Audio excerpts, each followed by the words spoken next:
Hey everybody, this is Claire, and this is Small Joyful Things.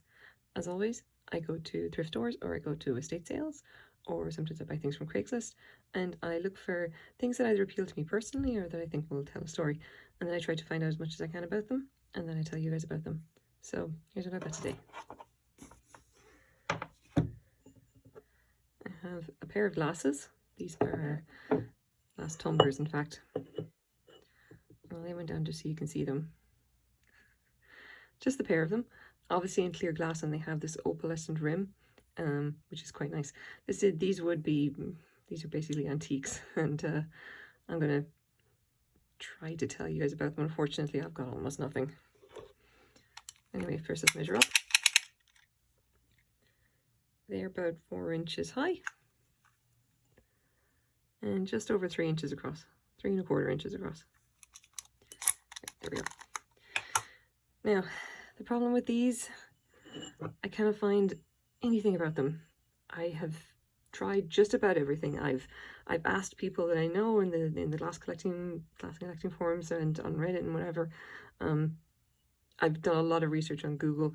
I've looked through various different resources that I've got, looking at different, basically vintage glass of kind of the early 20th century, which is kind of where I suspect this comes from, based on just the style alone. I've gone looking for that. I think I've checked almost everywhere, and basically I've come up with nothing. I cannot identify the pattern. I can't identify who made it. I have nothing except these glasses themselves. Not for lack of trying, let's just be clear. Absolutely not for lack of trying. But at this point, if I can't figure it out, I don't think I'm going to figure it out. I've had these, I'd say, the best part of 6 months, and on and off I've been looking for the pattern and trying to cross-reference this and the little ribs and the dots and everything, and then again looking through EAPG.net and a few other places, EAPGS.net, and essentially the big databases of patterns of early 20th century glass, and then even prior to that, just on the off chance that they're Victorian, for example, and I'm completely come up with nothing. Absolutely nothing. The only reference I think that I eventually found, with the help of someone from the glass collecting subreddit, was that someone in Australia was selling a set of these in pink, not clear, with the same opalescent rim at some point in the last 10 years. Not 100% sure about that, but we really have nothing more, because that actual listing just had the same glasses, obviously with the same pattern, didn't actually have the the name of the maker or anything. For all I know, these could actually be by an Australian maker of depression glass, which is something. And I did do a fair bit of research on Australian depression glass as well, to see if I could figure it out, and I couldn't. It's just, these are a mystery, a complete mystery. It's incredibly frustrating. So basically, here's what I've got from just looking at the style and the weight of the glass and the rim and everything like that. I believe they're early 20th century, maybe late 19th century. I suspect they're EAPG, so early American pattern glass. They seem to be the kind of the style of these arches and the rings and everything like that. It seems to be about what it kind of looks a bit like what I would see for EAPG. Again, I can't confirm that because obviously I can't identify the pattern of the maker, which is, not great. The opalescent rim is something that shows up for, early 20th century and even into Depression era. Opalescent glass was definitely a thing around the 1910s.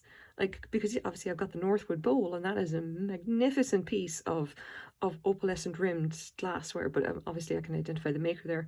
I did do some investigation to see, was it possible that this was a Northwood pattern?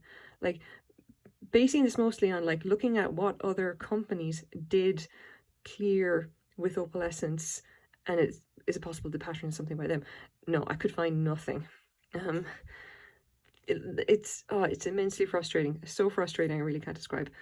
So apart from that, there were a lot of very small glass houses around the place. It's technically possible that a small company around the 1900s, 1910s basically made this glassware for a very short time and then vanished and didn't actually make enough of it for it to become collectible or even kind of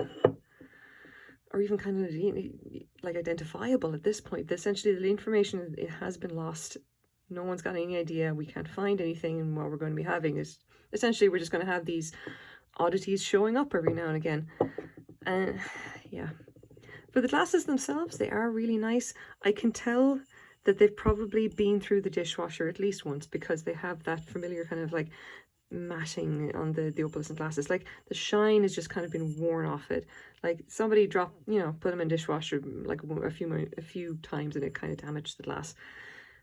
It's a shame. It happens. That's not the only thing though. For this one, you can see there, somebody dropped it and cracked it. See that big long crack there? Somebody dropped it and cracked it. And then the other one, here we go. Somebody dropped this one as well and cracked it. And to be honest, this one is the better of the one. It's only got one crack there, but you can see there's bits there that have been cracked. Bit of fluff from my desk. If in here, if I just take a look around, there's some more chips ready to come out. Both of these glasses have unfortunately been damaged, and I did not notice when I was in the shop. I was just too excited by the prospect of finding what I was sure was I love the opalescent look, and I saw these and I thought, oh wow, opalescent tumblers, you know, it's going to be EAPG, it's going to be an antique, it's going to be great, I'm going to find out so much about it. No. Frustrating. Anyway, I do have some stuff to show you just as a kind of an exercise. So having looked at these, we can just take a look at Depression era opalescent tumblers, just so we can get some examples of something that might reasonably be comparable, just so we get an idea of like what is the time period that these maybe would have been made in. Can't find that many examples from EAPG, although I have seen them.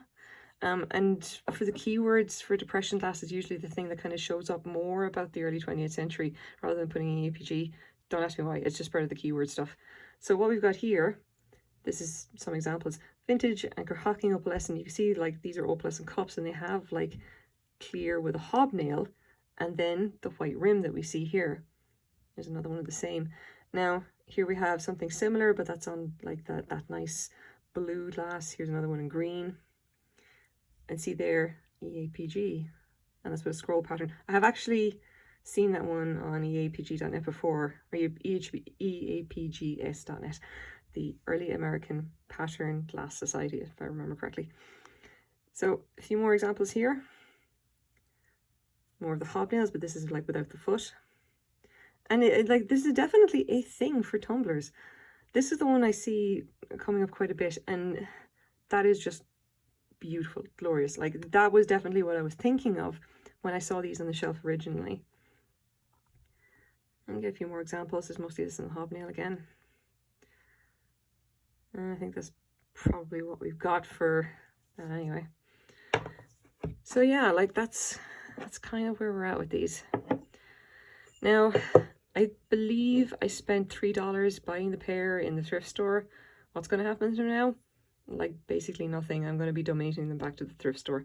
I will not be able to sell them with that amount of damage. If I could identify the pattern and get a better idea of what the market price for them is, then I'd be willing to kind of, you know, go to eBay, maybe list them and then see what happens with them. You know, someone might take it despite the fact that it's damaged. I have had people buy things that are damaged just because like they're collectors, they're looking for a particular piece, and if they can't find it with no damage, they'll just kind of, you know, buy it with a little bit of damage just because, you know, they want the piece, and they're going to wait around till they get a perfect one, I guess, but they want to have their collection to be complete. Even like if you're talking about something that's very rare, it's possible they will never see a piece that doesn't have some damage. So, you know, make of that what you will. This though, I mean, what can I do? I can't identify the pattern or the maker, and that means that we cannot assign a value to them. They are exactly what we've got in front of us, which is an old set of tumblers, probably about 100 years old, but both are damaged, which means that you just got to price them based on what they are, which is not a whole lot of money. And yeah, so unfortunately, yeah, that's what's happening with them. They're going to go back to the thrift store.